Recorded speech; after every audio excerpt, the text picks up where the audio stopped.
उल्लास line bulletin को subscribe करें, bell icon दबाएं और देखिए उल्लास लाइन बुलेटिन की न्यूज़ सबसे पहले आपके मोबाइल पर।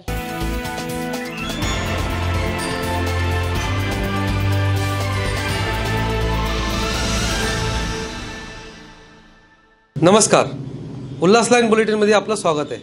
पाहूया ठळक घडामोडी। ठाणे आणि ठाण्यापुढील प्रवाशांना पश्चिम रेल्वेवरील स्थानकापर्यंत जाण्यास त्रास होत होता। या त्रासातून प्रवाशांची सुटका व्हावी यासाठी खासदार श्रीकांत शिंदे व खासदार कपिल पाटील हे मागील 2 वर्षापासून सातत्याने ही मागणी केंद्रीय रेल्वे मंत्री पियुष गोयल यांना करत होते व रेल्वे मंत्री यांनी प्रवाशांची त्रासातून सुटका व्हावी यासाठी ही मागणी मान्य केली। छत्रपती शिवाजी महाराज टर्मिनस मुंबई ते दिल्ली हजरत निजामुद्दीन स्थानकापर्यंत धावणाऱ्या पहिल्या मुंबई दिल्ली राजधानी एक्सप्रेसला आज दुपारी कल्याण स्थानकावरून हिरवा झेंडा दाखवून पूर्ण करण्यात आली।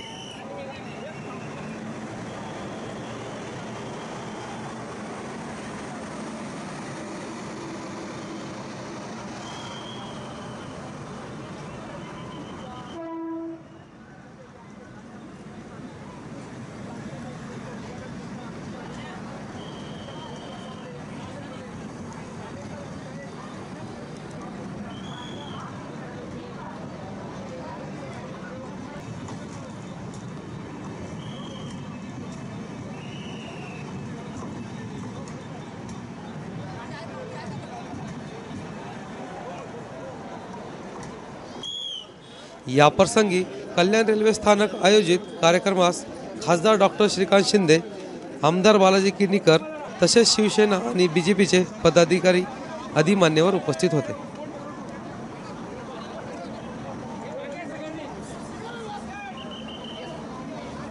आज या ठिकाणी राजधानी एक्सप्रेस चालू झालेली आहे। ते खरोखर मध्य रेल्वेच्या लोकांना खूप आनंद आहे, कारण का मुंबई सेंट्रलला जायला 2-3 घंटे जायचे आणि जरी आपण दिल्लीहून जर आम्ही आलो मुंबईला तर तिथून परत अंबरनाथ, बदलापूर, कल्याण, डोंबिवली या साईडला यायला 2-2.5 तास लागायचे।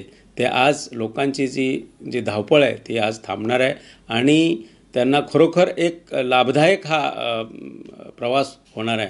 अशा अनेक विकासाचे कामे डॉक्टर श्रीकांत शिंदे साहेबांच्या माध्यमातून झालेले आहेत। त्यात माझ्या स्वतःच्या मतदारसंघामध्ये होम प्लॅटफॉर्म या ठिकाणी झालेला आहे।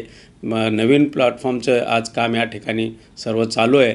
अशा अनेक दिवा असेल, ठाकुर्ले असेल, कल्याण असेल आणि जास्ती ज्या गाड्या फेऱ्या वाढवण्याचं कामही त्यांनी काम केलेले। आम्ही स्वतः 2-3 वेळेस सेंट्रलचे GM जे आहेत त्यांच्याशी आमचे बैठका झाल्या आहेत आणि त्यांना आज यश मिळालेलं आहे।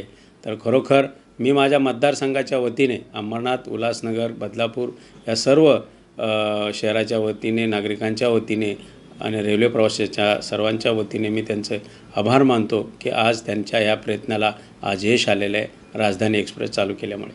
उल्लास लाइन बुलेटिन को सब्सक्राइब करें, बेल आइकॉन दबाएं और देखिए उल्लास लाइन बुलेटिन की न्यूज़ सबसे पहले आपके मोबाइल पर।